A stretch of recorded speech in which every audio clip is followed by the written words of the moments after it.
Welcome to Melodies TV, Ghana's #1 social platform. It's here for me, Mobi about Melodies TV. So, breaking news are about and it's Parliament are passing budgets. Yes, on one hour musu say new budget are a tour air cost taxes, COVID-19 free water and free electricity. I demand you see yentia who tour in Yaman nano. Parliament are passing still. Now it was very interesting and tough. And the NDC for a margin say nanka budget no womo mayem pass it, but NDC for na omo members no 134 pe. Inti no wo share vote na ebaya. It was 137 against 134. MPP members 137. NDC 134. Minimum say NDC MPs no ebi mo minim say omo yari o so mu ni Ghana o say den, but embra na appointment committee crowd vote in the crown still not NDC. Omo mayeti as say omo members no more 134. I don't know some of them. I don't know what's happening. I mean 3 of them. I don't know what's happening. You know, and not just say nanka NDC for so enya sa wo 3 MPs na nanka a very tough. Okay, no we don't know what happened because Osha and someone na eba from parliament. In fact, even Abambagben onokra threatening you say Osha de kwa because parliament no wo musika ye say ye twa so e budget ni mu. Judiciary nso sika ye say ye twa na ye increase Ghana for taxes inti na say nkrofubu efu e wo nyama we ho, but the budget has been passed. Taxes no ye baba betia Ghana ni bia wo abrochia send me audio na em say wo no na wo kasa say tax no say ni say wo mo abrochia wo send sika ma ye na tax ni nyama na ye nte so ni nyama, but yenkuni ngoti nsem a wo di tuja. Melodies, good evening. Bibia boko de enu me che wotie fu nyina nyame so nhira bebre e wa akonya wo de amayenya yeso itimi kire ya adwen e wo platform yi so nyame nhira bebre. Melodies, me pese me kasa na me kire ma adwen kakra efa tax ya mo de amama tax akosoro prekope ewo musi ye mu bi ye wa kontum nanso ye nyina so ye sani bibia befia ye tua nti nyina so tax ne de ye tua bi ye nyina tua tax bi ena even do kwa se ye wa kontum ko ye tua tax kra na ye busua for Ghana amu tua tax pa ena tax so no ya de bia enche nesisi a bosom na ba na ya jo tax enche sia na bosom na ba enti no obi be ka say tax e sky but say ye share ye campaign na nado o decide when you buy free water bill any fence light bill o ni nyina buy free na finyame adom wasanya akunya no what na so enumpo no ehun samba bebre e de court na ese wan asatena kunya no so nyame ade na so watena kunya no so ne sene otimi asato tax no so akosoro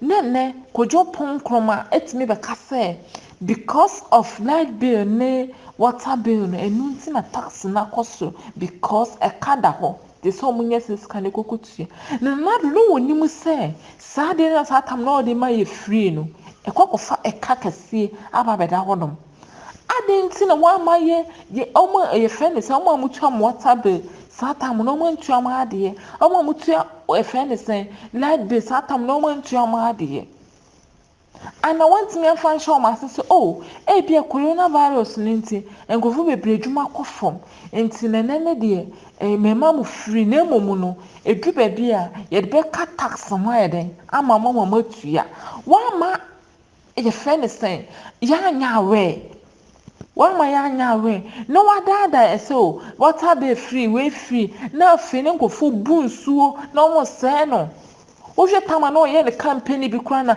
obitimi bu nsu no original kwan ho no odi dwara say free water na na ma free water ohun Enti nipa no obu nsuo no kura na wɔn dwen ho because onim sɛ ɛyɛ government ɛna ɛde ama yɛ free.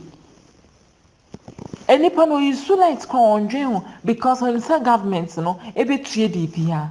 Na nɛsɛ wɔntumi nya akonya na wie na wosa bɛgyina na simpie so ɛka kyerɛ yɛ sɛ yɛ wode ka tax ho ɛde ama yɛ what nsuo na wo bie wo se aduasa a woka kyerɛ yɛ sɛ yɛfɛ ne sɛn nsuo yɛ free water bill light bill ɛyɛ free na sɛ nɛ wotumi ka sɛ wɔde ka tax ho ama yɛ deɛ na ade na wɔde ma yɛ free no ne free ne sɛn free na ase kyerɛ sɛn so obi na de ma wo free na sɛ ɛkyerɛ ɔbɛka sɛ ade na mede ma wo free no mesa de nsiho esi ho ama wa we it not make sense saa de we make sense so obi de ade ama wo so fa de mede ama wo free ɛkyerɛ waba wo sɛ ade na mede ama wo free no sese no wo de me nka nkyɛn sɛ wo de tua ho kakora wo de masa to so ɛde ama wo masa to so masa de sika to so ama sɛ tua ne free na ɔde ma wo no nyansa bɛ ne wom me deɛ saa de we ba yɛ pɛ ɛna meka kyerɛ me ho sɛ mahama ɛma hwee ha wadwen ɛma hwee bu wa bɛhwɛ ɛka ɛda hɔnom ɛnyɛ kaketewa ɛka Ghana yɛde nyɛ kaketewa nti ka mahama ka wo na wode wo ti ɛbɛhyɛ saa ɛka wei mu o wo na wode wo ti ɛbɛhyɛ ɛka wei mu ama Ghana fo akasa ka wo na wonya akonya wei yɛto aba na ka wo na ka wonya ayɛ a ɛna wobɛtena akonya yi so a ɛna ka wo ban na ka so yɛfrɛ ne sɛ ka da hɔnom nti no tax no yɛde bɛto so na ɔmatua tax no ama yɛde tua water bill ne yɛfrɛ ne sɛ light bill ka meka sɛ nanama yɛ water nanama yɛ free water nanama yɛ free light nanama yɛ free light but mahama baayɛ no wɔde abɛyɛ ka tax ho ka mo bɛka mahama de nyame bɛyɛ bi ayɛ wate papa daddy de nyame bɛyɛ bi ayɛ sɛ akonya no woanya ɛka ɛda Ghana yɛ so no ɛdɔɔso wo baayɛ a ka MPP foɔ ne bia na ɛsɛ bɛtwa ho aka sɛ mahama ɛbaayɛ no na ɛka se ɛne wama ɛka no adu se ɛka ɛdɔɔso papa ɛka Ghana foɔ yɛde ɛnyɛ kaketewa hwɛ light bill na sada yɛ akyi no water bill na da yɛ akyi no ɛna na yɛde aka tax ɛho ama yɛ sɛ yɛntua ade na yɛde ama yɛ free no mahama bɛtena akonya so na ɔka sɛ akufo ado abɔ kase ato hɔnom nti mede ka tax ho ama motua nsuo na ɔde ma mo free no ɛyɛ sɛ motua hɔ ka yɛnti bi da ka yɛti kwapae ka yɛti kwapae ka nipa da sɛni Ghana gyan wobɛkasa no pɛ wie no mmire ɔmbrɛ da because of say mahama ɛyɛ entertainment no ɔbɛkasa etia no nti bi na mahama aba na me de wanya no ɛma ne ha wo baako se de nyame ase ma wani ngye hwɛ beebi a Ghana akwakodu yɛadaadaa yɛhu yɛ sɛ yɛyɛ nkɔlaa bi nti yɛka adaadaa asɛm bi kyerɛ nya yɛbɛdi so nti nana de adaadaa asɛm wɔde ɛtorɔ ɛna ɛdi ɛdaadaa yɛn ɛna wɔde bu man no ɛsan sɛ de ɔbɛka bia no yɛbɛgye edi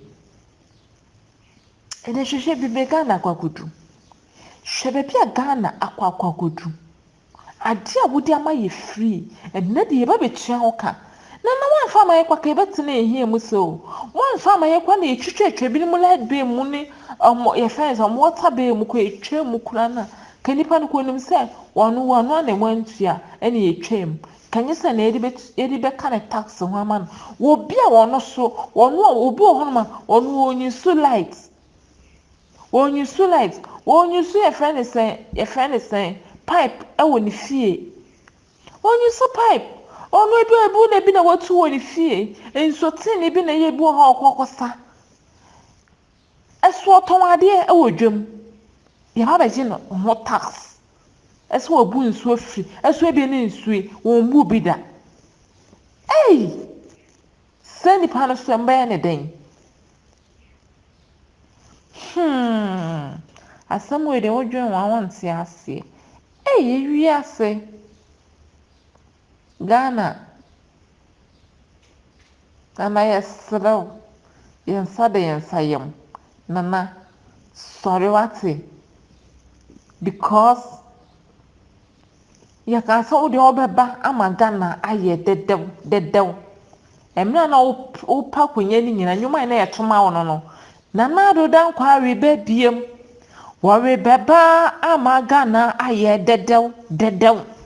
But mama, ti say the Ghana ayɛ nyonyon. Nana yɛserew. Ye ready share wo mu.